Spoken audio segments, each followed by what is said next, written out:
Accounting ratios के इस part 3 में हम एक्टिविटी रेशियोज करेंगे या टर्नओवर रेशियो, जिसमें हम करेंगे inventory turnover ratio, trade receivables turnover ratio, trade payables turnover ratio, fix assets turnover ratio, net assets turnover ratio and working capital turnover ratio.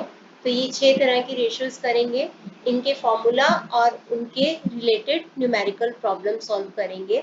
तो सबसे पहले टर्नओवर रेशियोज क्या होता है, मेजर करते हैं। टर्नओवर रेशियो मेजर करते हैं कि how well the facilities at the disposal of the concern are being utilised, कि कैसे करके कितनी रैपिडली या कितनी एफिशिएंटली कुछ फैसिलिटीज यूज की जा रही हैं ताकि वो रेवेन्यू फ्रॉम ऑपरेशंस जनरेट कर सके। जैसे कि इन्वेंट्री स्टॉक, जितनी ज़्यादा हाई इन्वेंट्री टर्नओवर रेशियो होगी तो दैट मीन्स कि स्टॉक हमारा उतनी ही जल्दी रेवेन्यू में जनरेट कन्वर्ट हो रहा है। इसी तरीके से ट्रेड रिसीवेबल्स, ट्रेड पेबल्स और फिक्स्ड एसेट्स कितनी रैपिडली कितनी एफिशिएंटली यूज़ की जा रही है जिसकी वजह से हमारा रेवेन्यू ज़्यादा से ज़्यादा जनरेट हो सके। और वर्किंग कैपिटल यानी current assets minus current liabilities कैसे वो एफिशिएंटली यूज की जा रही है ताकि हमारी रेवेन्यू जनरेट हो सके। मतलब सारे की सारी रिसोर्सेज कितनी एफिशिएंटली और कितनी रैपिडली काम कर रहे हैं। तो इन्वेंट्री टर्नओवर रेशियो रिलेशनशिप बताता है cost of revenue from operations और एवरेज इन्वेंट्री के बीच में। एवरेज इन्वेंट्री मतलब average stock of raw material, work in progress and finish product का। तो हमारा स्टॉक जितनी जल्दी रेवेन्यू में जनरेट होगा उतनी ही ये टर्नओवर रेशियो हाई आएगी। बाय चांस कि हमने अपना स्टॉक बेचा, अगर कम पे भी बेचा है तो अगर जितनी ज़्यादा हाई टर्नओवर ये रेशियो आएगी तो दैट मीन्स कि हमारा during the year operating cycle में स्टॉक उतनी बारी रेवेन्यू में जनरेट होता जा रहा है जिससे हमारी रेवेन्यू बढ़ती जा रही है। तो फॉर्मूला होता है इसका cost of revenue from operations upon average inventory. Cost of revenue from operations को कॉस्ट ऑफ गुड्स सोल्ड भी बोलते हैं। इसका फॉर्मूला होता है opening stock plus purchases plus direct expenses. Direct expenses एक मैन्युफैक्चरिंग कंसर्न के केस में वो होते हैं जो कि फैक्ट्री में होते हैं, यानी कि चीज को फिनिश प्रोडक्ट में बदलने के पहले पहले के जो एक्सपेंसेस होते हैं वो डायरेक्ट एक्सपेंसेस होते हैं एक मैन्युफैक्चरिंग कंसर्न के केस में। और एक ट्रेडिंग कंसर्न के केस में, ट्रेडिंग कंसर्न क्या होती है, जो कि चीज़ों को परचेज करती है और उनको रीसेल करती है। तो रीसेल करने के पहले पहले के जो भी खर्चे होते हैं वो डायरेक्ट एक्सपेंसेस होते हैं, जैसे कि carriage inwards, cartage inwards, freight inwards. अगर आपको क्वेश्चन में carriage outwards, carriage cartage outwards, freight outwards दे रखा है तो वो आपका इनडायरेक्ट एक्सपेंस है, तो उसको नहीं लेना। अदरवाइज अगर खाली कैरेज, कार्टेज, फ्रेट ऐसे करके लिखा है तो हम उसको डायरेक्ट एक्सपेंसेस एज्यूम करेंगे। वेजेस जो कि हम फिजिकल लेबर को देते हैं ताकि वो फिजिकल वर्क करके उस प्रोडक्ट को फिनिश प्रोडक्ट में कन्वर्ट कर सके। अदर डायरेक्ट चार्जेस जैसे कि फैक्ट्री की पावर का खर्चा, ये सब खर्चे डायरेक्ट एक्सपेंसेस में आते हैं। माइनस क्लोजिंग स्टॉक, तो फॉर्मूला होगा opening stock plus purchases plus direct expenses minus closing stock, एक ये फॉर्मूला होता है। और फॉर्मूला होता है revenue from operations minus gross profit या फिर revenue from operation plus gross loss. Average inventory निकालने का फॉर्मूला है ओपनिंग इन्वेंट्री यानी कि साल के शुरू में दी गई इन्वेंट्री प्लस क्लोजिंग इन्वेंट्री साल के एंड में बची हुई इन्वेंट्री डिवाइडेड बाय 2। तो याद रहे कि करंट रेशियो निकालते टाइम हमने loose tools, stores and spares को एक्सक्लूड किया था करंट एसेट्स में से। हालांकि ये करंट एसेट्स का ही पार्ट होते हैं, लेकिन करंट रेशियो निकालते टाइम हमने इनको एक्सक्लूड किया था।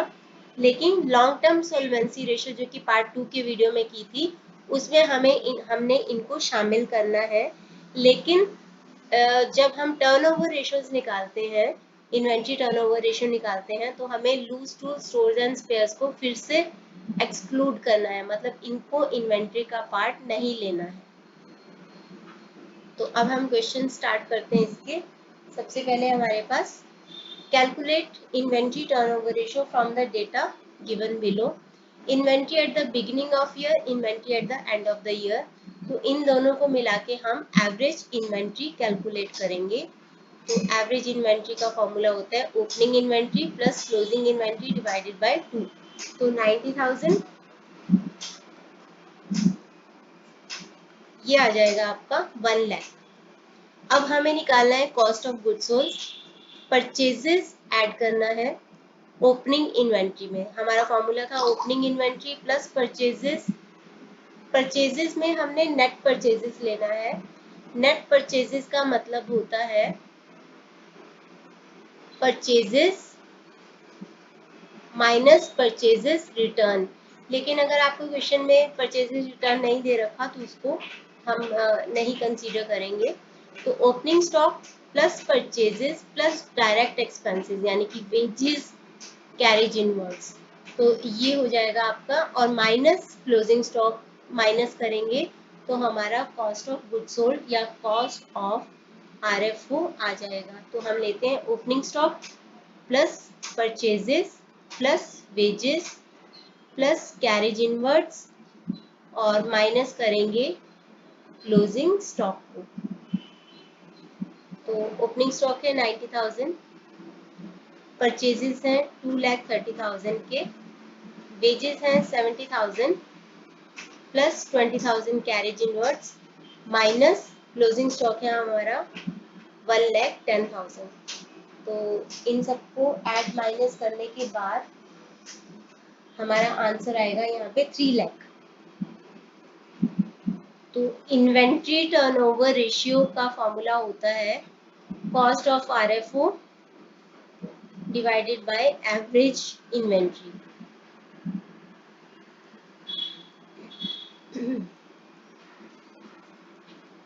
ये आ जाएगा हमारा 3 टाइम्स. इसको हमें प्योर रेशियो में कैलकुलेट नहीं करना है, इसको हमें टाइम्स में कैलकुलेट करना है जितने भी हमारी ये टर्नओवर रेशियो है. तो फर्स्ट क्वेश्चन हमारा कंप्लीट है. आगे बढ़ते हैं. अगला है ये है इन्वेंट्री टर्नओवर रेशियो निकालना है. इसमें इन्वेंट्री टर्नओवर रेशियो कैलकुलेट करना है. इसमें भी inventory in the beginning and inventory at the and they रखा है आपको. तो इसके बेसिस पे हम एवरेज इन्वेंट्री निकाल लेंगे. Opening plus closing 50,000 divided by 2. तो ये आ जाएगा आपका 40,000. अब हमें निकालना है cost of revenue from operations. उसके लिए हमें net purchases, wages, salaries, revenue from operations, carriage outward, carriage inverse, return outwards ये दे रखा है. तो हमें क्या करना है ओपनिंग स्टॉक लेना है और उसमें ऐड करना है हमने नेट परचेजेस. नेट परचेजेस का मतलब होता है परचेजेस माइनस परचेजेस रिटर्न. तो वेजेस ऐड करेंगे जो कि डायरेक्ट एक्सपेंसेस हैं. सैलरीज इनडायरेक्ट है उसको नहीं लेंगे. और उसके बाद है revenue from operation, carriage outwards ये भी इनडायरेक्ट एक्सपेंसेस हैं. कैरेज इनवर्ड्स इसको भी ऐड करेंगे क्योंकि डायरेक्ट एक्सपेंसेस है. हमें दे रखा है रिटर्न्स आउटवर्ड. रिटर्न आउटवर्ड का मतलब होता है परचेजेस रिटर्न. क्योंकि हमारे पास क्वेश्चन में ऑलरेडी नेट परचेजेस दे रखा है यानी कि परचेजेस माइनस परचेजेस रिटर्न. तो हमें परचेजेस रिटर्न को इग्नोर करना है क्योंकि ऑलरेडी हमारे पास नेट परचेजेस की फिगर है. तो आ जाएगा हमारा cost of RFO opening stock plus net purchases plus wages plus carriage inwards में से हम माइनस करेंगे क्लोजिंग स्टॉक. ओपनिंग स्टॉक है 30,000 प्लस 5 लाख प्लस 25,000 प्लस 5,000 का carriage inwards minus closing stock है हमारा 50,000.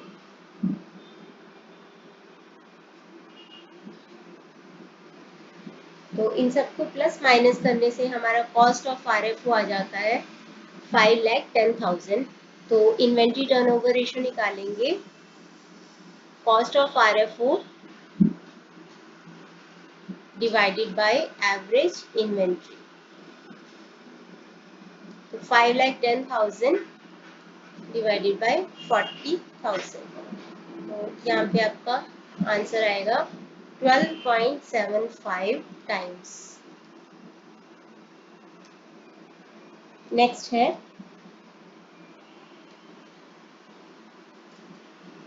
ये क्वेश्चन डीके गोयल में से लिया गया है, ये सारे क्वेश्चंस डीके गोयल में से लिए गए हैं। तो 52nd क्वेश्चन है डीके गोयल में से, calculate turnover inventory turnover ratio from the following informations when gross profit is 25%।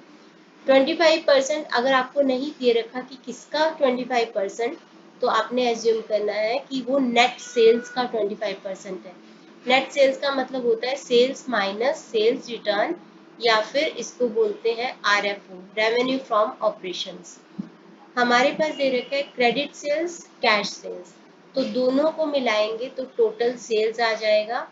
Returns invert का मतलब होता है सेल्स रिटर्न, तो यहाँ से हमारे पास आ जाएगा आरएफओ यानी कि नेट सेल्स। तो आरएफओ निकालने के लिए हम क्या करेंगे, cash sales plus credit sales minus returns inward. Cash sales है 2,70,000 प्लस 1,50,000 माइनस रिटर्न इनवर्ड है 20,000, तो ये आएगा हमारा 4 लाख। 4 लाख हमारा रेवेन्यू फ्रॉम ऑपरेशंस आ गया है। अब हमें निकालना है ग्रॉस प्रॉफिट। ग्रॉस प्रॉफिट है इसका 25%, तो 25% आएगा 1 lakh. Revenue from operations minus gross profit होता है cost of RFO. Cost of RFO के 3 फॉर्मूला किए थे, opening stock plus net purchases plus direct expenses minus closing stock, या फिर revenue from operation minus gross profit, या फिर revenue from operation plus gross loss. तो यहाँ पे हम आरएफओ में से ग्रॉस प्रॉफिट माइनस कर देंगे, तो आएगा 3 लाख। एवरेज इन्वेंट्री के लिए हम opening inventory plus closing inventory divided by 2 तो निकालेंगे, तो आएगा 55,000 प्लस 45,000 डिवाइडेड बाय 2, 50,000 आ जाएगा। तो इन्वेंट्री टर्नओवर रेशियो आएगा formula cost of revenue from operation divided by average inventory, यानी कि 3 लाख डिवाइडेड बाय 50,000, तो ये आंसर आएगा आपका 6 टाइम्स। नेक्स्ट है calculate inventory turnover ratio. Opening inventory दे रखा है, क्लोजिंग दे रखा है, तो दोनों को ऐड करके डिवाइड करेंगे तो हमारा एवरेज इन्वेंट्री आ जाएगा 28,000 है ओपनिंग, क्लोजिंग है 52,000 डिवाइडेड बाय 2, तो आ जाएगा हमारा 40,000। 80,000 आएगा ऐड करके डिवाइड करेंगे 2 से तो 40,000।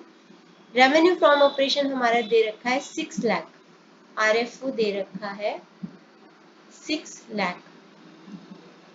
ग्रॉस प्रॉफिट के बारे में दिया है कि 25% of cost of RFO. Percent का मतलब होता है फॉर ईच 100, यानी कि if cost of RFO is 100 then gross profit is 25। आपको एग्जैक्ट फिगर दे रखी है आरएफओ की, हमें एज्यूम फिगर निकालनी है आरएफओ की। आरएफओ आएगा कॉस्ट प्लस ग्रॉस प्रॉफिट, यानी कि 100 प्लस 25, ये है एज्यूम फिगर। आपको जिसकी भी एग्जैक्ट फिगर दी होती है और एज्यूम फिगर पता होते हैं उसको रखना होता है लेफ्ट में, और जो निकालना है उसको रखना होता है राइट में। हमें इस फॉर्मूले के लिए चाहिए कॉस्ट ऑफ आरएफओ। लेफ्ट में हम रखेंगे आरएफओ आरएफओ दोनों को, तो if RFO is 125 then cost of RFO is 100. If RFO is 1 and if RFO is 6 lakh, तो 100 upon 125 into 6 lakh, तो कॉस्ट ऑफ आरएफओ आ जाएगा हमारा 4,80,000। इन्वेंट्री टर्नओवर रेशियो के फॉर्मूले के लिए 2 चीजें चाहिए जो हमें मिल गई हैं, inventory turnover ratio cost of RFO divided by average inventory, तो 4,80,000 डिवाइडेड बाय 40,000, तो ये आ जाएगा आपका आंसर 12 टाइम्स। नेक्स्ट है, आपको अभी इन्वेंट्री टर्नओवर रेशियो निकालना है। तो RFO दे रखा है 10 लाख, ग्रॉस प्रॉफिट दे रखा है 20%, तो इन दोनों के बेसिस पे हम कॉस्ट ऑफ RFO निकाल सकते हैं। और आपको निकालना है एवरेज इन्वेंट्री टर्नओवर रेशियो, जिसके लिए हमें क्या चाहिए, हमें चाहिए closing inventory and opening inventory. Closing inventory आपको दे रखा है, लेकिन ओपनिंग इन्वेंट्री आपको नहीं दे रखा, लेकिन हम उसको इसी फॉर्मूले के बेस पे निकालेंगे। सबसे पहले तो हम कॉस्ट ऑफ RFO निकाल लेते हैं। कैसे निकालेंगे, RFO आपको दे रखा है 10 लाख का, ग्रॉस प्रॉफिट है इसका 20%, 10 लाख का 20% यानी कि 2 लाख, तो कॉस्ट ऑफ RFO आ गया आपका 8 लाख, 8 लाख आ जाएगा। कॉस्ट ऑफ RFO का एक और फॉर्मूला होता है, जिसमें होता है कि opening stock plus net purchases plus direct expenses, तो जो इस क्वेश्चन में है नहीं उसको हम नहीं ले रहे, माइनस क्लोजिंग स्टॉक, ये होता है कॉस्ट ऑफ RFO का फॉर्मूला। तो इसमें से जो जो चीज है उसको हम लिख देंगे। ओपनिंग स्टॉक हमें चाहिए एक्चुअली, क्योंकि हमें एवरेज इन्वेंट्री निकालनी है, क्लोजिंग दे रखा है, प्लस परचेजेस दे रखे हैं, तो उसी को हम ले लेते हैं 8,40,000, माइनस क्लोजिंग स्टॉक है 1,80,000, और कॉस्ट ऑफ RFO है आपका 8 लाख। तो यहाँ से हमारा ओपनिंग स्टॉक निकल आएगा, 8 लाख में हम 1,80,000 ऐड कर देंगे, ट्रांसपोज करेंगे, और 8,40,000 हम माइनस कर देंगे, तो 9,80,000 माइनस 8,40,000, तो आपका ये आ जाएगा 1,40,000।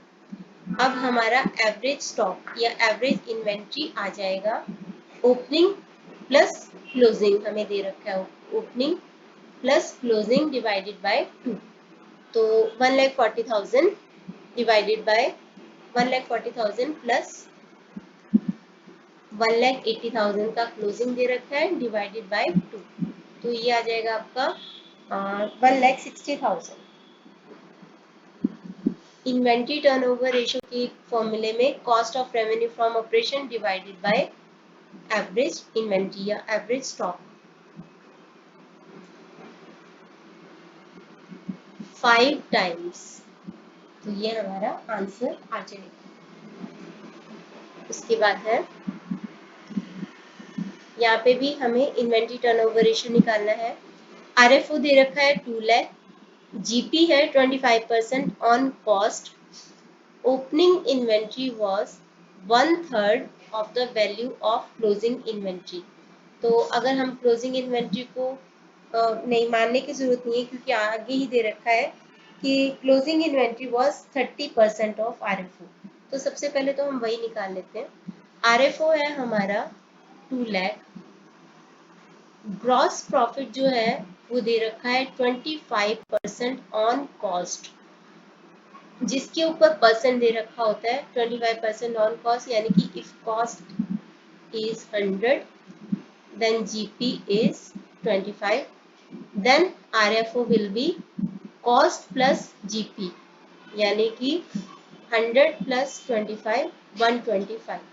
तो आपको एज्यूम फिगर और एग्जैक्ट फिगर RFO की दे रखी है, और आपको निकालना क्या है, कॉस्ट ऑफ RFO।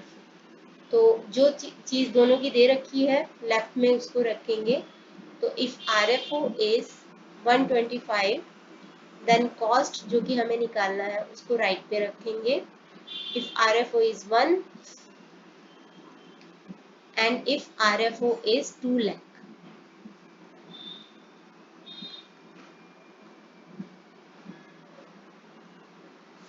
एंड 5, तो ये आ जाएगा आपका 1,60,000, तो 1,60,000 आ जाएगा हमारा cost of RFO।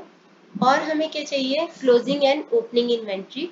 Closing inventory was 30% of RFO, यानी कि हमारा क्लोजिंग इन्वेंट्री है 30% यानी कि 30/100 ऑफ RFO कितना है 2 लाख,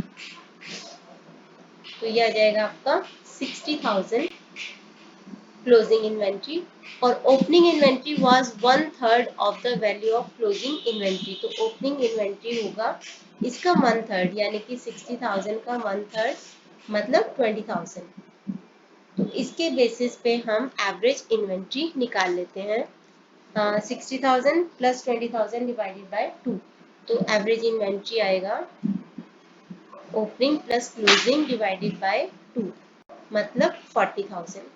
तो 40,000 हमारा एवरेज इन्वेंट्री आ गया। इन्वेंट्री टर्नओवर रेशियो के लिए क्या चाहिए, cost of RFO divided by average inventory, तो वो था हमारा 1,60,000 डिवाइडेड बाय 40,000, तो आंसर आएगा 4 टाइम्स। ओके, अभी तक हमने ये जो क्वेश्चंस किए हैं, ये वाला क्वेश्चन बहुत इंपॉर्टेंट है क्योंकि ये हमने लास्ट वीडियो में भी किया था, पार्ट 1 में भी किया था ये वाला, कि इन ट्रांजैक्शंस का इस रेशियो के ऊपर क्या इफेक्ट आता है, मतलब ये इंक्रीज होती है या डिक्रीज होती है या कोई चेंज नहीं आता। इस क्वेश्चन में इन्होंने हमें फिगर्स दे रखी हैं जिसके बेस पे पहले हम वो रेशियो निकाल लेते हैं। तो इन्वेंट्री टर्नओवर रेशियो निकालने के लिए फॉर्मूला क्या होता है, इन्वेंट्री टर्नओवर रेशियो का फॉर्मूला होता है कॉस्ट ऑफ RFO। तो कॉस्ट ऑफ RFO का फॉर्मूला क्या होता है, ओपनिंग स्टॉक प्लस परचेजेस, जो जो इंफॉर्मेशन दे रखी है उसके बेसिस पे निकालेंगे, minus closing stock divided by opening plus closing inventory divided by 2। ये मैंने ऐसा क्यों लिखा है आपको अभी थोड़ा समझ में आएगा, क्योंकि हमें ये फिगर्स में अमाउंट्स दे रखे हैं, तो जिसको हमें पुट करके बताना है कि रेशियो चेंज हुआ, बढ़ा या कम हुआ, तो हम इसको ऐसे करेंगे। तो हमारा ओपनिंग इन्वेंट्री था 10,000 प्लस परचेजेस है 80,000 डिवाइडेड बाय हमारा क्लोजिंग इन्वेंट्री है 30,000। Opening plus closing divided by 2, तो इधर आएगा न्यूमरेटर में हमारा आएगा 90,000 माइनस 30,000, तो ये आएगा हमारा 60,000 और नीचे आएगा 20,000। तो हमारा जो इन्वेंट्री टर्नओवर रेशियो है वो है 3 टाइम्स। अब हमें डिफरेंट ट्रांजैक्शन के बेसिस पे देखना है कि क्या क्या होता है। सबसे पहले तो sale of goods for ₹10,000, cost is 8,000, तो हमने 8,000 कॉस्ट की गुड्स बेच दी हैं, 8,000 कॉस्ट की गुड्स हमने बेच दी हैं।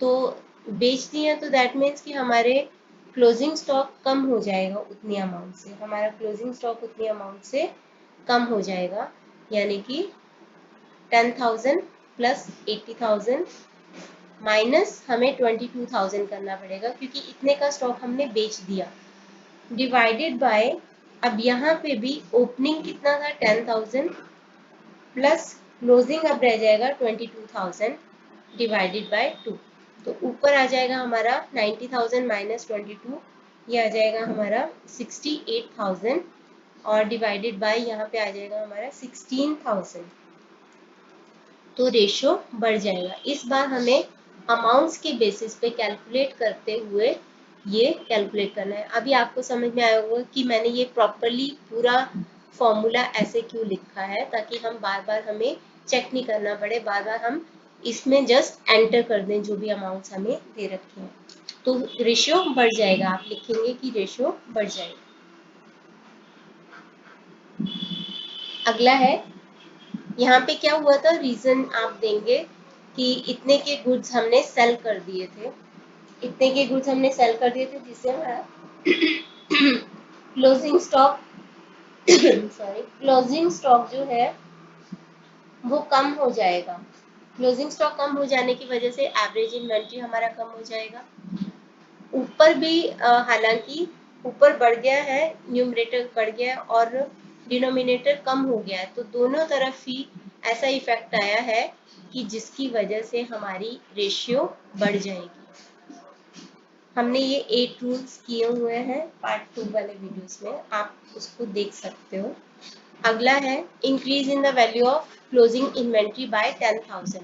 तो क्लोजिंग इन्वेंट्री 10,000 से बढ़ गई तो दैट मीन्स हम क्या करेंगे, 10,000 ओपनिंग है, परचेजेस हैं 80,000 के, माइनस हमारी इन्वेंट्री 10,000 से बढ़ गई, यानी कि पहले थी 30 की, अभी बढ़ के हो गई है 40 की, और नीचे भी opening plus closing divided by 2। तो यहाँ पे आपके पास आ जाएगा 50,000 और नीचे डिनोमिनेटर में आपके पास आ जाएगा 25,000। तो हमारी रेशियो 2 टाइम्स हो जाएगी, यानी कि कम हो जाएगी, क्योंकि इन्वेंट्री क्लोजिंग इन्वेंट्री बढ़ने की वजह से डिनोमिनेटर बढ़ गया और हमारा ऊपर न्यूमरेटर भी कम हो गया है, जिसकी वजह से हमारी रेशियो कम हो गई है। थर्ड है गुड्स परचेज फॉर 20,000। जब हम गुड्स परचेज करते हैं तो एक तो हमारी परचेजेस बढ़ जाएंगे प्लस हमारा क्लोजिंग स्टॉक भी बढ़ जाएगा।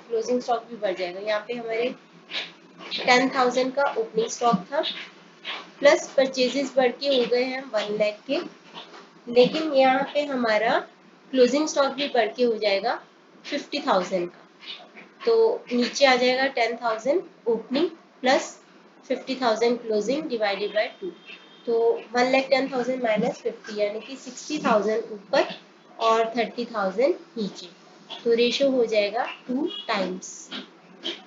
फोर्थ है परचेजेस रिटर्न। जब हम परचेजेस रिटर्न कर देते हैं तो एक तरफ तो हमारे परचेजेस कम हो जाते हैं, लेकिन वही हमारा क्लोजिंग स्टॉक भी इतनी अमाउंट से कम हो जाता है, उतना ही हमारा क्लोजिंग स्टॉक कम हो जाता है। तो हम क्या करेंगे, परचेजेस रिटर्न है 5,000 के, ओपनिंग स्टॉक सेम लेंगे अभी भी, परचेजेस रिटर्न 5,000 से कम हुए तो जिसकी वजह से ये 75,000 रह गया नेट परचेजेस, और उधर से हमारा क्लोजिंग स्टॉक भी 5,000 से कम हो जाएगा डिवाइडेड बाय 10,000 प्लस ये हमारा क्लोजिंग स्टॉक, एक मिनट कितना था, 30,000 था ना शुरू में, हाँ 30,000 था, तो 25,000 रह जाएगा, और यहाँ पे भी 25,000 डिवाइडेड बाय 2। तो ऊपर आ जाएगा 60,000 और नीचे आ जाएगा हमारा 35,000 डिवाइडेड बाय 2, 17,500। तो 60,000 डिवाइडेड बाय 17,500, ये हो जाएगा आपका 3.43 टाइम्स। तो पहले से हमारा रेशियो कम हो जाएगा। अगर आप अगले दो देखो, goods withdrawn for personal use and goods distributed as free sample, इसमें आपको सेम करना है, परचेजेस में से 10,000 माइनस, क्लोजिंग स्टॉक में से 10,000 माइनस। सिमिलरली इसमें भी क्योंकि गुड्स दिए गए हैं फ्री सैंपल, परचेजेस में से कम करेंगे, क्योंकि एंट्री क्या होती है, advertising account debit to purchases, तो परचेजेस में से कम करेंगे और क्लोजिंग स्टॉक में से भी कम करेंगे, तो दोनों का इफेक्ट सेम होगा जो ये फोर्थ वाली एंट्री का हुआ है। तो दोनों में ही हमारा रेशियो इंक्रीज हो जाएगा। आई होप आपको ये क्वेश्चन अच्छे से समझ में आया होगा। अब हम करते हैं next ratio, which is trade receivables turnover ratio. Trade receivables turnover ratio क्या होता है? सबसे पहले तो ट्रेड रिसीवेबल्स क्या होता है, डेटर्स प्लस बिल्स रिसीवेबल, तो ये हमारे ट्रेड रिसीवेबल्स होते हैं। और टर्नओवर रेशियो है तो यहाँ पे हमें लेना है क्रेडिट रेवेन्यू फ्रॉम ऑपरेशंस, या फिर जिसको बोलते हैं क्रेडिट सेल्स, वही पार्ट लेना है जो कि क्रेडिट सेल्स है, कैश सेल्स का पार्ट नहीं लेना है। लेकिन मान लो कि आपको क्वेश्चन में कोई तरीका नहीं है कि क्रेडिट सेल्स निकालने का, तो आप यहाँ पे आरएफओ भी ले सकते हो। आरएफओ यानी कि रेवेन्यू फ्रॉम ऑपरेशंस, या फिर सेल्स, नेट सेल्स ले सकते हो। और अगर आपको सेल्स रिटर्न भी नहीं दिया तो आप टोटल सेल्स ले सकते हो। तो उसके बेसिस पे हमारा ये क्वेश्चन निकलेगा। और ट्रेड रिसीवेबल्स टर्नओवर रेशियो का फॉर्मूला होता है credit RFO divided by average trade receivables. Average trade receivables का मतलब होता है opening trade receivables plus closing trade receivables divided by 2। तो हम इसकी क्वेश्चन करते हैं। तो इसका सिग्निफिकेंस ये है, ये रेशियो हमें बताती है स्पीड जिससे हम अपने डेटर से और बिल्स रिसीवेबल से अपना पैसा रिकवर कर सकते हैं। जितनी स्पीड से हम उसको रिकवर कर सकते हैं, जितनी ज़्यादा ये रेशियो होगी उतना ही हमारे लिए अच्छा है, क्योंकि उतनी ही जल्दी हम अपना पैसा उनसे रिकवर कर पाएंगे। क्योंकि अगर देर होगी तो हमें हमेशा बैड डेट्स का खतरा रहेगा। तो जितना ज़्यादा अच्छी हायर ये रेशियो होती है उतना ही ज़्यादा हमारी लिक्विडिटी बनी रहती है। तो इस वजह से ट्रेड रिसीवेबल टर्नओवर रेशियो जितना ज़्यादा हो उतना ही अच्छा होता है। तो हम इसके भी क्वेश्चंस कर लेते हैं। ये है फर्स्ट क्वेश्चन है, टोटल रेवेन्यू फ्रॉम ऑपरेशंस दे रखा है 2,25,000 और कैश रेवेन्यू फ्रॉम ऑपरेशंस दे रखा है 20% of total revenue from operations. हमें क्या चाहिए, हमें चाहिए क्रेडिट रेवेन्यू फ्रॉम ऑपरेशंस। अगर कैश रेवेन्यू फ्रॉम ऑपरेशन 20% है तो क्रेडिट रेवेन्यू फ्रॉम ऑपरेशंस क्या होगा, 80%। 80% ऑफ 2,25,000। तो 2,25,000 का 80% होगा, तो यहाँ पे ये निकल आएगा हमारा 1,80,000 I think.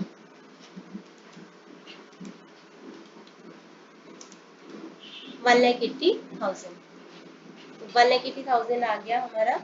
Average trade receivable हमें निकालने हैं, तो opening plus closing divided by 2।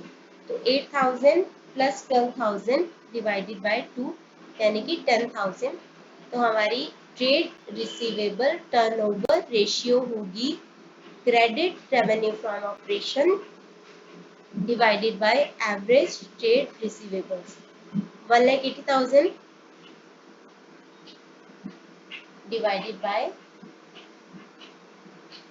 एक मिनट, यहाँ पे एक चीज है, रेवेन्यू फ्रॉम ऑपरेशन रिटर्न्स भी है out of credit revenue from operations. तो ये हमारी टोटल क्रेडिट आरएफओ है, हमें नेट क्रेडिट आरएफओ चाहिए। नेट क्रेडिट आरएफओ मतलब इसमें से हमें रिटर्न्स को माइनस कर देना है। तो 1,80,000 में से 20,000 जो रिटर्न्स हुए हैं, सेल्स रिटर्न, वो क्रेडिट में से ही हुए हैं सारे के सारे, तो 1,60,000 लेंगे हम।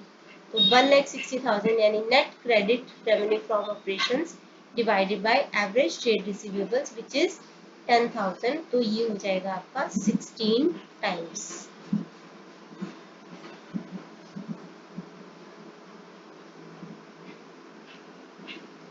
ओके, नेक्स्ट है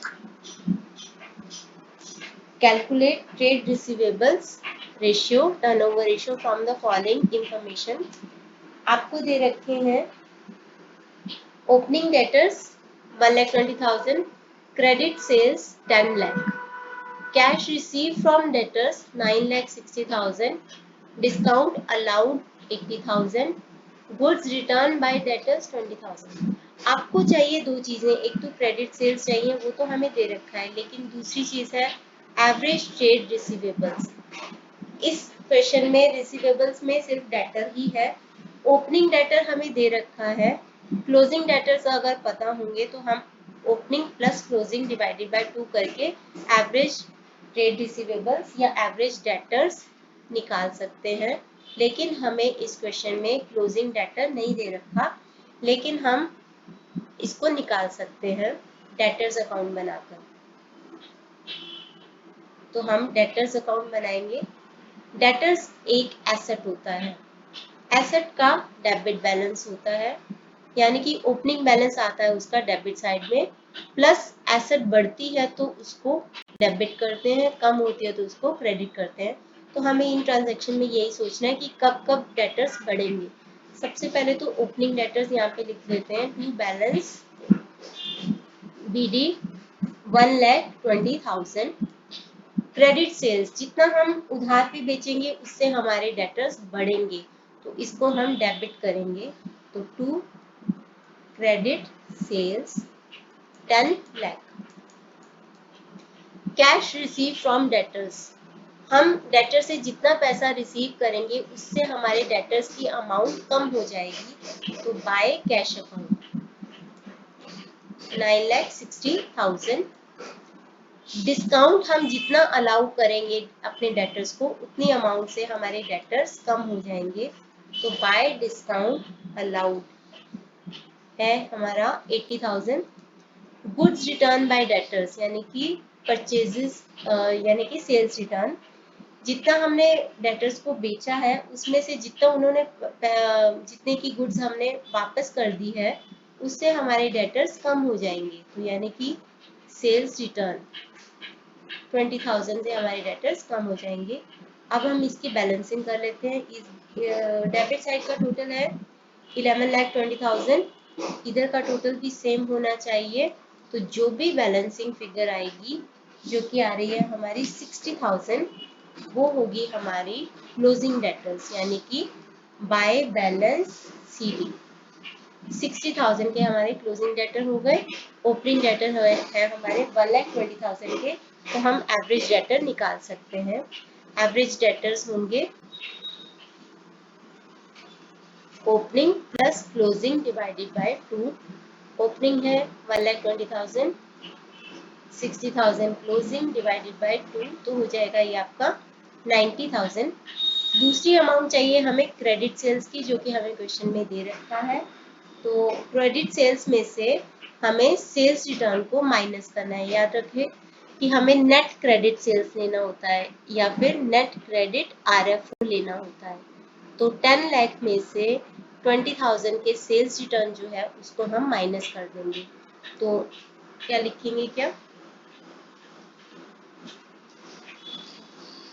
नेट क्रेडिट सेल्स हमें चाहिए, तो हम क्या करेंगे क्रेडिट सेल्स में से सेल्स रिटर्न को माइनस कर देंगे। 10 लाख माइनस 20,000 मतलब ये हो जाएगा आपका 9,80,000।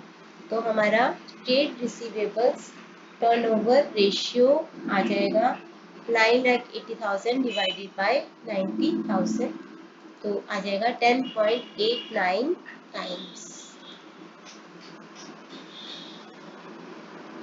नेक्स्ट क्वेश्चन करते हैं। Credit revenue from operations of X Limited is during the year is 3 lakh.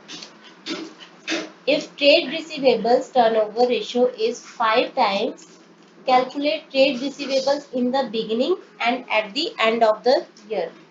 तो आपको इस क्वेश्चन में ट्रेड रिसीवेबल टर्नओवर रेशियो दे रखा है और आपको निकालने हैं trade receivables opening and closing, दोनों निकालने हैं। You are informed that closing trade receivables are 2 times in comparison to opening trade receivables. तो सबसे पहले तो हमारी ट्रेड रिसीवेबल टर्नओवर रेशियो कितनी है 5 टाइम्स। 5 टाइम्स इसका फॉर्मूला क्या होता है, credit RFO divided by average trade receivables. आपको दे रखा है कि closing trade receivables are 2 times in comparison to opening trade receivables. तो let opening trade receivable X, तो हमारी क्लोजिंग क्या होंगे 2 टाइम्स है, तो मतलब 2x है।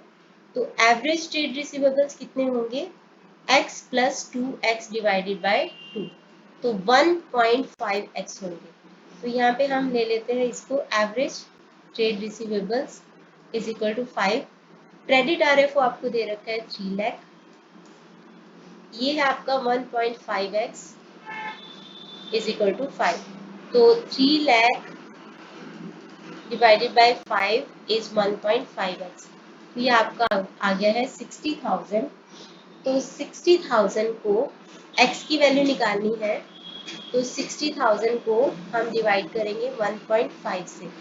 जब भी यहाँ पे डेसिमल हो, अगर आपको डेसिमल को एलिमिनेट करना है तो आप क्या करते हैं opposite part of the fraction पे उतने जीरोस लगा देते हैं। तो हम क्या कर सकते हैं यहाँ पे 15 लिख के ऊपर हम 10 लगा देंगे, तो यहाँ पे हमारा आ जाएगा 15 4000। तो x आ जाएगा 40,000। तो that means opening trade receivables 40,000 हो जाएंगे और क्लोजिंग ट्रेड रिसीवेबल इसका डबल यानी कि 80,000 हो जाएंगे। तो इससे हमारा ये आंसर आ जाएगा।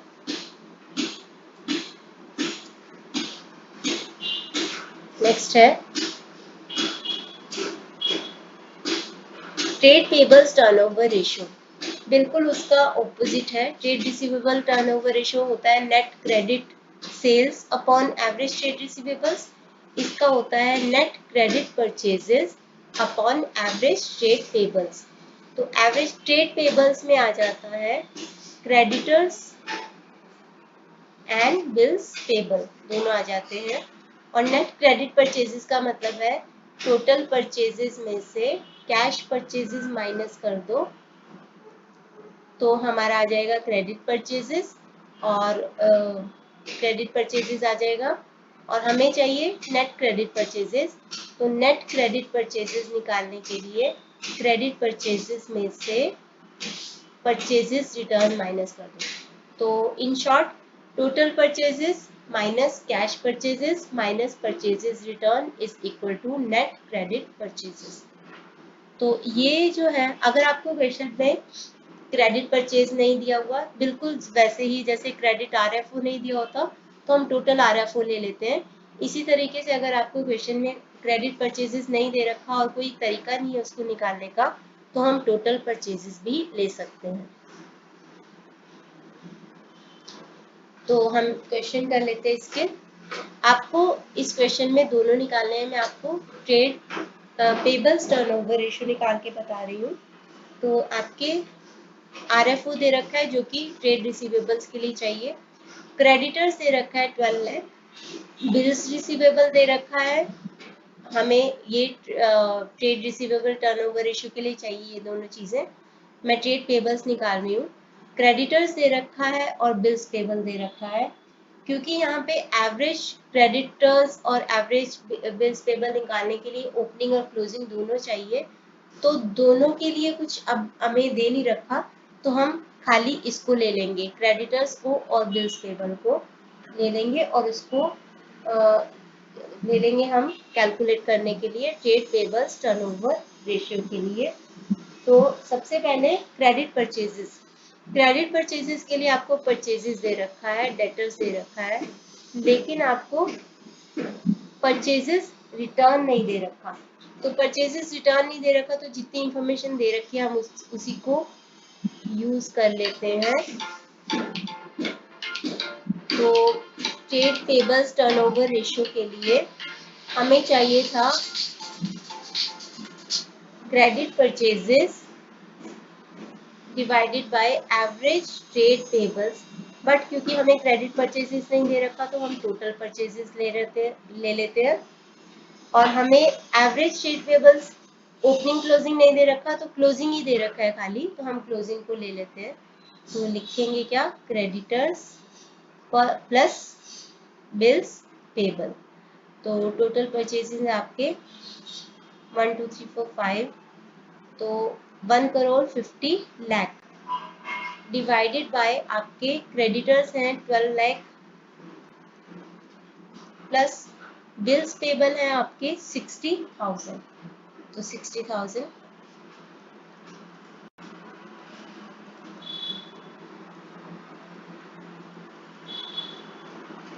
इसको कैलकुलेट करेंगे तो हमारा आएगा 11.9 टाइम्स। तो कई बार क्वेश्चन में इनकम्प्लीट इंफॉर्मेशन होती है और उसको निकालने का तरीका भी नहीं है, तो हम टोटल परचेजेस और क्लोजिंग क्रेडिटर्स और क्लोजिंग बिल्स पेबल से ही काम चलाएंगे और ये रेशो निकाल लेंगे। आगे है fix assets turnover ratio. Fix assets, जैसे कि आपको पता है फिक्स एसेट्स टर्नओवर रेशियो हमें बताता है fixed assets and revenue from operations के बीच में रिलेशनशिप दिखाता है कि अगर हमने फिक्स एसेट्स में कोई पैसा इन्वेस्ट किया है तो उससे हमें कितनी रैपिडली कितनी एफिशिएंटली हम उसको सेल्स में कन्वर्ट कर सकते हैं। तो इसका फॉर्मूला एक बार कर लेते हैं।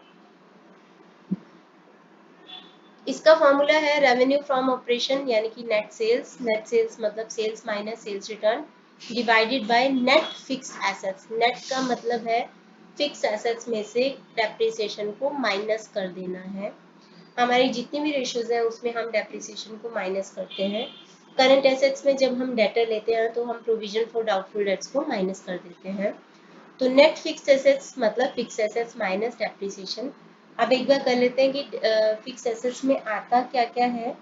तो फिक्स एसेट्स में ये प्रॉपर्टी प्लांट एंड इक्विपमेंट, ये आपको अभी बैलेंस शीट में जब कंपनी की आप बैलेंस शीट का फॉर्मेट देखते हो तो इसी तरीके से दिया होता है। और इनटेंजिबल एसेट, इनटेंजिबल एसेट्स जैसे कि गुडविल, ट्रेडमार्क, कॉपीराइट, ये सब आता है उसके अंदर। Computer software, mining dice, patents, तो ये सब इंटेंजिबल एसेट होती हैं और इनको भी फिक्स एसेट्स में इंक्लूड किया जाता है। फिक्स एसेट्स के एग्जांपल दे रखे हैं land, building, plant, machinery, furniture, fixture, computer, vehicles, office equipment. Intangible के ये सारे एग्जांपल दे रखे हैं।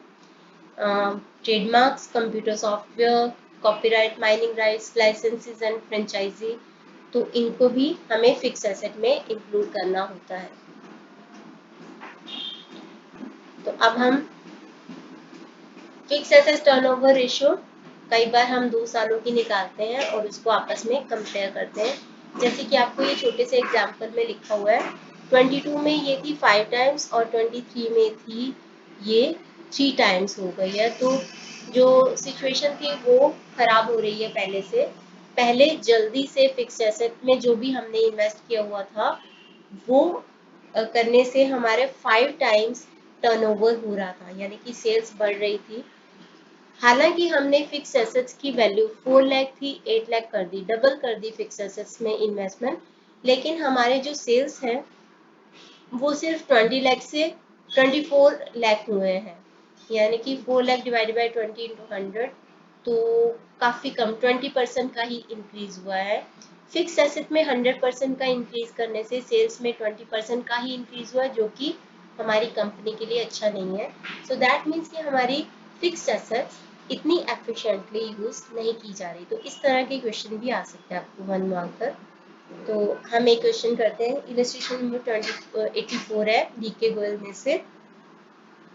तो यहाँ पे आपको प्लांट एंड मशीनरी ग्रॉस दे रखा है, एक्यूमुलेटेड डेप्रिसिएशन दे रखा है, तो हमें नेट वैल्यू निकालनी है, यानी कि डेप्रिसिएशन हम इसमें से माइनस कर लेंगे। और आपको इंटेंजिबल एसेट्स दे रखा है जो कि फिक्स एसेट का पार्ट होता है, ये दोनों फिक्स एसेट का पार्ट है, इसमें से एक्यूमुलेटेड डेप्रिसिएशन को हम माइनस करेंगे। तो हमारे फॉर्मूले के अकॉर्डिंग हमें रेवेन्यू फ्रॉम ऑपरेशंस भी चाहिए।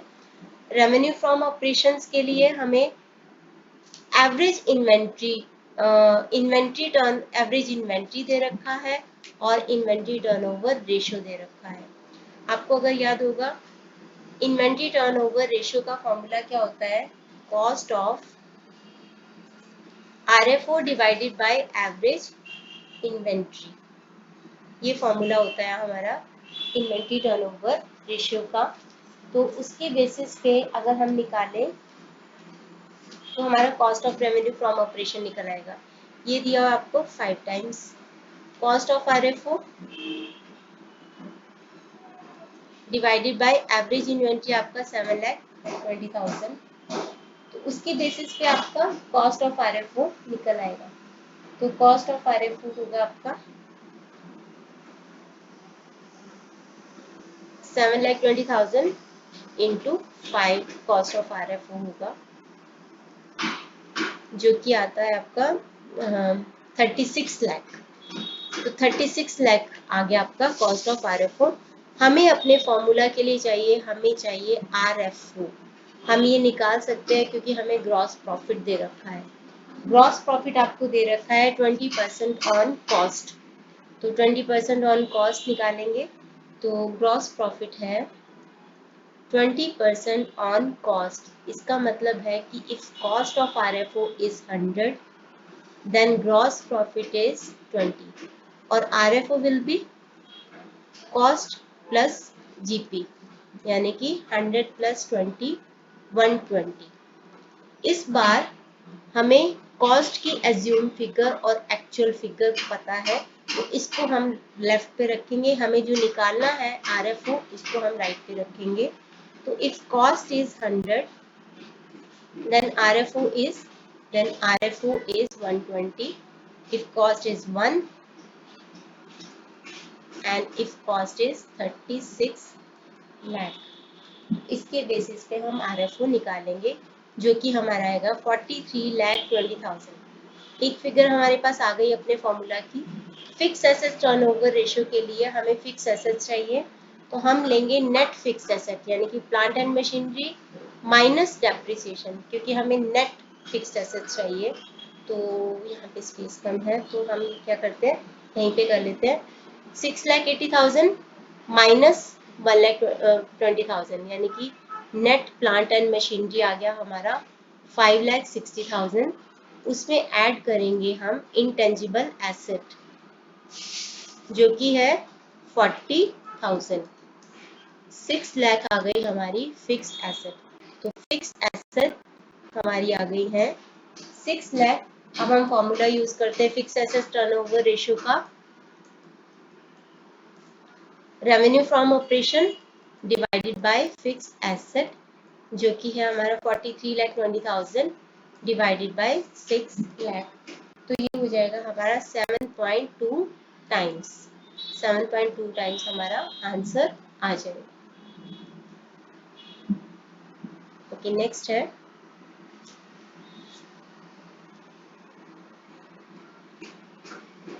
calculate fixed assets turnover ratio from the following. Gross profit ratio of gross profit on cost. Land and building fix asset होती है, fix furniture fixture fix asset, computer intangible fix asset, computer software, ये computer tangible fix asset and computer software intangible fix asset, patents intangible लेकिन fix asset, inventory नहीं होती, inventory हमारी current asset होती है। तो हम इन सबको ऐड करेंगे तो हमारी फिक्स एसेट्स आ जाएंगी। तो हम फिक्स एसेट्स को ऐसे नाम लिख के ऐड करेंगे, land and building, furnitures, computers, computer software, patents. तो सबको ऐड करेंगे।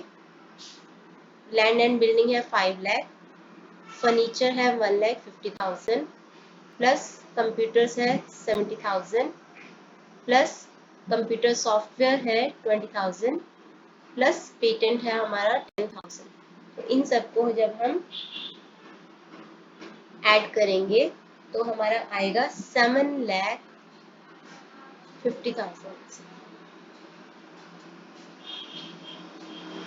7,50,000 आ जाएगा। RFO निकालना है हमें। हमें कॉस्ट पे ग्रॉस प्रॉफिट का दे रखा है परसेंटेज, और ग्रॉस प्रॉफिट इस बार हमें ग्रॉस प्रॉफिट दे रखा है। तो ग्रॉस प्रॉफिट है 6 लाख, और हमें ग्रॉस प्रॉफिट दे रखा है 25% ऑफ कॉस्ट, यानी कि if cost is 100 then gross profit is 25, then RFO will be 125। अब हमें एज्यूम फिगर किसकी दे रखी है, ग्रॉस प्रॉफिट की, और एग्जैक्ट फिगर भी दे रखी है हमें ग्रॉस प्रॉफिट की। उसके बेसिस पे हम RFO निकालेंगे, यानी कि if GP is 25 then RFO is 25। if GP is 1 then RFO is, and if GP is 6 lakh, तो इसके बेसिस पे हमारा RFO आ जाएगा 30 लाख। तो हमारे पास RFO आ गया है, हमारे पास फिक्स एसेट्स आ गए हैं। तो इसको डिवाइड करेंगे, 30 लाख को हम डिवाइड करेंगे 7,50,000 से, तो हमारा आंसर आ जाएगा 4 टाइम्स। ये हमारा आंसर आ जाएगा। नेक्स्ट है, नेक्स्ट फॉर्मूला है नेट एसेट्स टर्नओवर रेशियो। इसको आप कैपिटल एम्प्लॉयड टर्नओवर रेशियो भी बोलते हो। कैपिटल एम्प्लॉयड टर्नओवर रेशियो या नेट एसेट्स टर्नओवर रेशियो एक ही मतलब है। तो नेट एसेट्स या कैपिटल एम्प्लॉयड के एक्चुअली दो फॉर्मूले हैं। हमने पार्ट 2 वाले वीडियो में भी किया था, liability approach and asset approach. Part 2 वाले वीडियो में मैंने बहुत अच्छे से उसको समझाया था कि कैसे करते हैं लायबिलिटी अप्रोच और एसेट अप्रोच से। तो आई थिंक क्वेश्चन में आएगा तो मैं आपको फिर से बता देती हूँ। तो plant and machinery, intangible assets, non current investment, ये सारे क्या है, फिक्स्ड एसेट है। नॉन करेंट इन्वेस्टमेंट भी फिक्स्ड एसेट है। इन्वेंट्री करंट एसेट होता है। कैश एंड कैश इक्विवेलेंट, एक बार उसको फॉर्मूला को हम कर ही लेते हैं। तो उसको करने के लिए हमें एक बार फिर से बैलेंस शीट का दिखाना पड़ेगा। हालांकि बैलेंस शीट कंपनी की हॉरिजॉन्टल फॉर्मेट में होती है, बट मैं यहाँ पे आपको वर्टिकल फॉर्मेट में इसलिए बता रही हूँ ताकि आपको याद हो जाए, क्योंकि आपको ये बना के नहीं दिखाना है, जस्ट बताना है। Non current asset and current asset asset side पे आते हैं। नॉन करेंट एसेट्स में टेंजिबल फिक्स्ड एसेट और intangible fixed asset, non current investments, long term loan and advances आते हैं। ये 4 चीजें आती हैं। और करंट एसेट्स आपको पता है कि क्या क्या होता है। और इधर लायबिलिटी साइड में, मतलब हालांकि ये टी फॉर्मेट में नहीं होती, मैं रिपीट कर रही हूँ, बैलेंस शीट कंपनी की हॉरिजॉन्टल फॉर्मेट में होती है। ऊपर इक्विटी एंड लायबिलिटीज और नीचे एसेट्स होते हैं। तो लायबिलिटी साइड पे शेयर होल्डर फंड्स,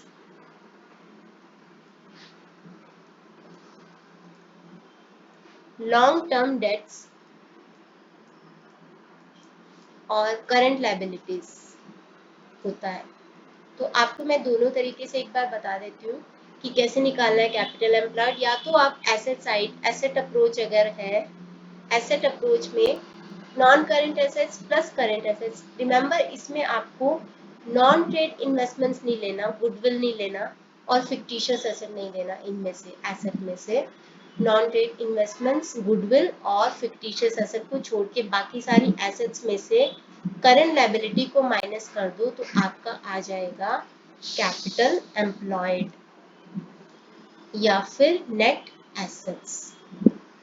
इस फॉर्मूले को ऐसे भी लिखा होता है, जैसे आपको पता है कि non current assets plus current assets minus current liabilities,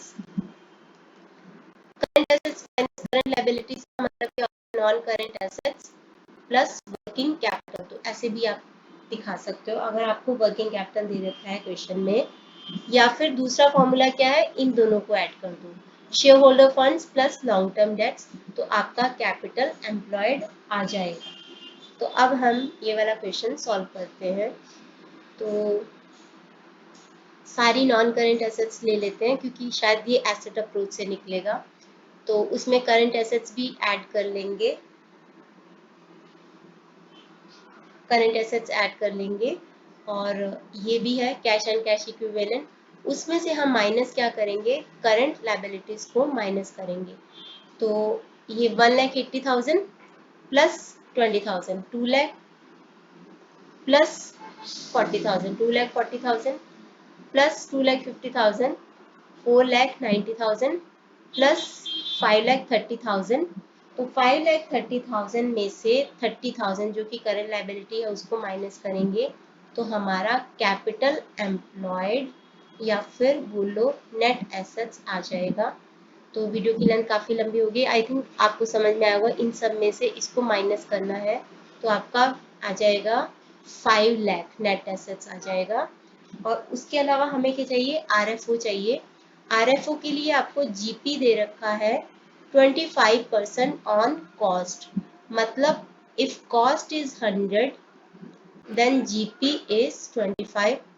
और आपको इस क्वेश्चन में देकर रखा है कॉस्ट ऑफ आरएफओ ही दे रखा है, एक्चुअल फिगर दे रखी है कॉस्ट ऑफ आरएफओ की 12,80,000। तो आपको एज्यूम फिगर कॉस्ट की और एक्चुअल फिगर भी कॉस्ट की दे रखी है। आपको निकालना क्या है, आपको निकालना है आरएफओ। आरएफओ क्या होता है, कॉस्ट प्लस जीपी यानी कि 125। तो इसको निकालना है, तो इन दोनों को हम रखेंगे लेफ्ट पे रखेंगे, यानी कि if cost is 100 then RFO is 125 if cost is 1 and if cost is 12,80,000 तो आपका RFO आ जाएगा 16 लाख। फॉर्मूला क्या होता है?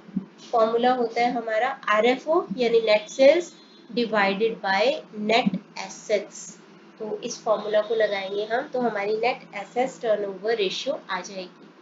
तो नेट एसेट्स टर्नओवर रेशियो RFO divided by net assets, तो 16 लाख डिवाइडेड बाय 5 लाख, तो ये आ जाएगा आपका 3.2 टाइम्स। ये आपका आंसर आ जाएगा। आई होप आपको कैपिटल एम्प्लॉयड का फॉर्मूला अच्छे से आया होगा।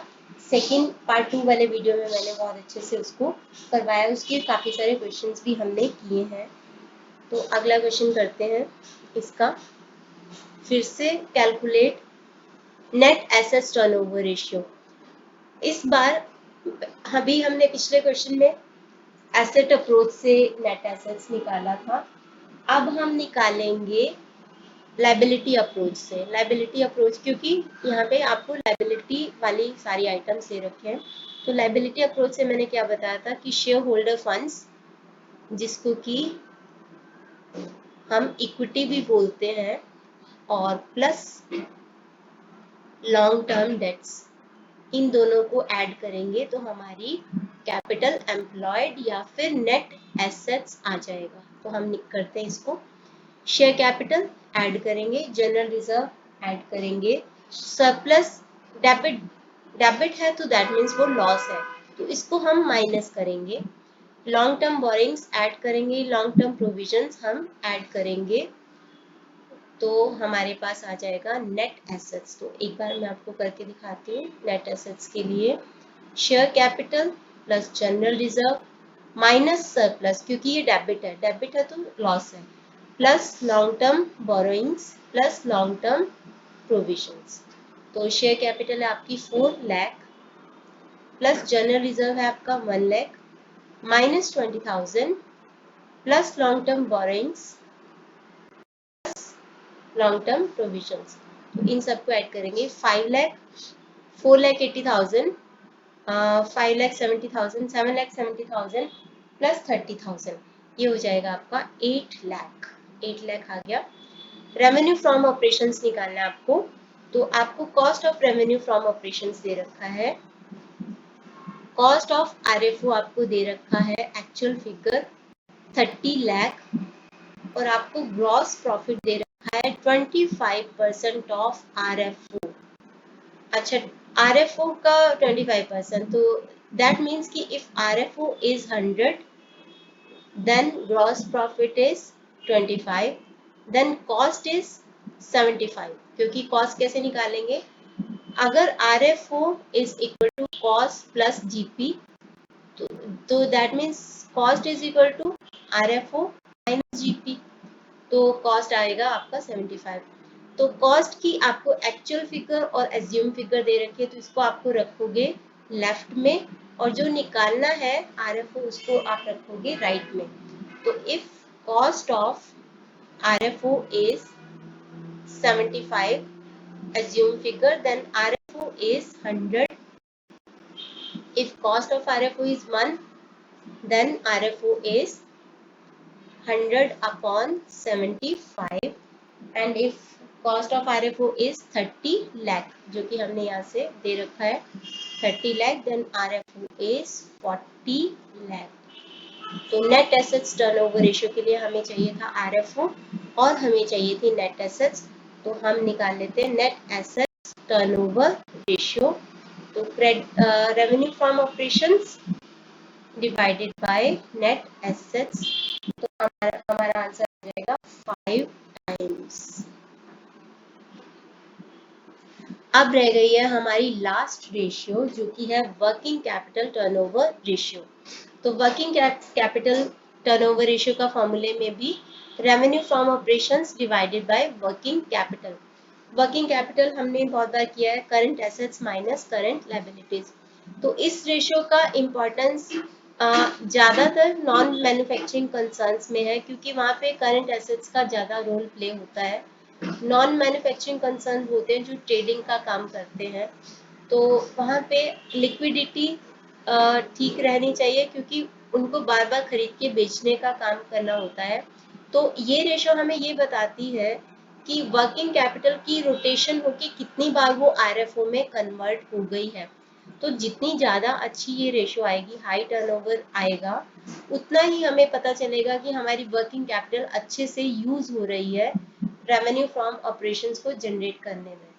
तो जितना ज़्यादा ये होगी रेशो, उतना ही ज़्यादा हमारी वर्किंग कैपिटल अच्छे से यूटिलाइज हो रही है। अगर ये लो आती है रेशो, तो दैट मीन्स हमारे रिसोर्सेज जैसे कि करंट एसेट्स उतनी एफिशिएंटली यूज नहीं किए जा रहे हैं। लेकिन रिमेंबर, अगर बहुत हाई आती है टर्नओवर रेशो, तो ये भी अच्छा साइन नहीं है, क्योंकि इसका मतलब है कि हम ओवर ट्रेडिंग कर रहे हैं। क्योंकि नॉन मैन्युफैक्चरिंग कंसर्न्स क्या करते हैं, ट्रेडिंग का काम करते हैं। तो इसका मतलब अगर बहुत हाई आ गई, तो दैट मीन्स कि हम बहुत ओवर ट्रेडिंग कर रहे हैं, जिससे हमारे ओवर ट्रेडिंग जब हम करेंगे तो हमारे पास वर्किंग कैपिटल काफ़ी कम बच जाएगा, तो जिससे हमें शॉर्टेज हो सकती है और हमें फाइनेंशियल डिसीजन लेने में प्रॉब्लम आ सकती है। तो वर्किंग कैपिटल टर्नओवर रेशियो हम निकालते हैं। यहाँ पे अब हम दो क्वेश्चंस करेंगे। Compute working capital turnover ratio from the following information. Cash revenue from operations दे रखा है और आपका क्रेडिट रेवेन्यू। एक मिनट, हम फॉर्मूला मैं आपको बताना भूल गई हूँ। वर्किंग कैपिटल टर्नओवर रेशियो का फॉर्मूला होता है RFO divided by working capital. तो यहाँ पे cash revenue from operation and credit revenue from operations दे रखा है, तो टोटल रेवेन्यू फ्रॉम ऑपरेशंस आ गया। उसमें से हम रिटर्न्स को माइनस करेंगे तो हमारा नेट सेल्स या फिर नेट रेवेन्यू फ्रॉम ऑपरेशंस आ जाएगा। तो cash plus credit minus sales return, तो ये होगा आपका 1,30,000 प्लस 3,80,000 माइनस 10,000, तो आ जाएगा आपका 5 लाख। और हमें क्या चाहिए, हमें चाहिए वर्किंग कैपिटल। वर्किंग कैपिटल के लिए लिक्विड एसेट्स दे रखे हैं, इन्वेंट्री दे रखे हैं। आपको पता है कि लिक्विड एसेट्स में इन्वेंट्री शामिल नहीं होती, तो करंट एसेट्स निकालने के लिए हमें क्या करना पड़ेगा, लिक्विड एसेट्स में इन्वेंट्री को ऐड करेंगे तो हमारी करंट एसेट निकलती है। करंट एसेट्स में दो ही चीजें हैं जो लिक्विड एसेट में नहीं आती, एक तो इन्वेंट्री और एक प्रीपेड एक्सपेंसेस। तो करंट एसेट्स निकालेंगे, 1,40,000 की लिक्विड एसेट्स है प्लस इन्वेंट्री है हमारी 90,000 की, तो ये आ जाएगा आपका 2,30,000। इसमें से लायबिलिटी को माइनस कर दो, करंट लायबिलिटी है 1,05,000 की, तो हमारी आ जाएगी वर्किंग कैपिटल। तो वर्किंग कैपिटल आ गई है हमारी 1,25,000 की। तो हम निकालेंगे working capital turnover ratio revenue from operation divided by working capital. तो 5 lakh divided by 1,25,000 which is 4 times. Last question करते हैं इसका। यहाँ पे आपको वर्किंग कैपिटल टर्नओवर रेशियो निकालना है। रेवेन्यू फ्रॉम ऑपरेशंस दे रखा है 12 lakh. Current assets, total assets, non current liability, share holder funds.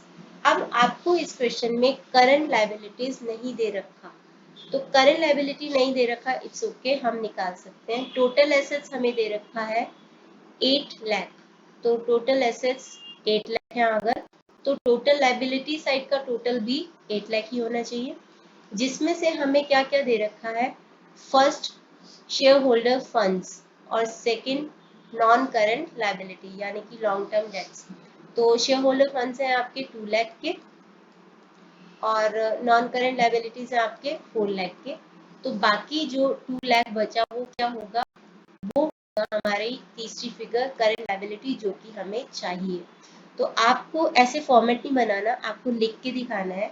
आप लिख के दिखाओगे कि करंट लायबिलिटीज आपने कैसे निकाला। आप जस्ट दिमाग में ये फॉर्मेट रख के टोटल एसेट्स में से शेयर होल्डर फंड्स और नॉन करंट लायबिलिटी को माइनस करके दिखा दोगे। तो ये आ जाएगा आपका 2 लाख। वर्किंग कैपिटल निकालने के लिए हम करंट एसेट्स में से करंट लायबिलिटीज को माइनस कर लेंगे। तो करंट एसेट्स में से working capital, current assets minus current liability. Current asset is 5 lakh, current liability is 2 lakh, तो आपका वर्किंग कैपिटल आ जाएगा 3 लाख। रेवेन्यू फ्रॉम ऑपरेशंस आपको दे रखा है 12 लाख, तो आप वर्किंग कैपिटल टर्नओवर रेशियो निकाल सकते हो। तो working capital turnover ratio is RFO divided by working capital. तो 12 लाख डिवाइडेड बाय 3 लाख, तो ये आ जाएगा आपका आंसर 4 टाइम्स। तो 4 टाइम्स आपका आंसर आ जाएगा। नेक्स्ट वीडियो में हमारे इस चैप्टर की एक ही टाइप की रेशियोज रह गई है, जिसको बोलते हैं इनकम रेशियोज या प्रॉफिटेबिलिटी रेशियोज। तो नेक्स्ट वीडियो में हम वो वाला टॉपिक भी कवर करेंगे। इस वीडियो के लिए इतना ही। Thanks for watching.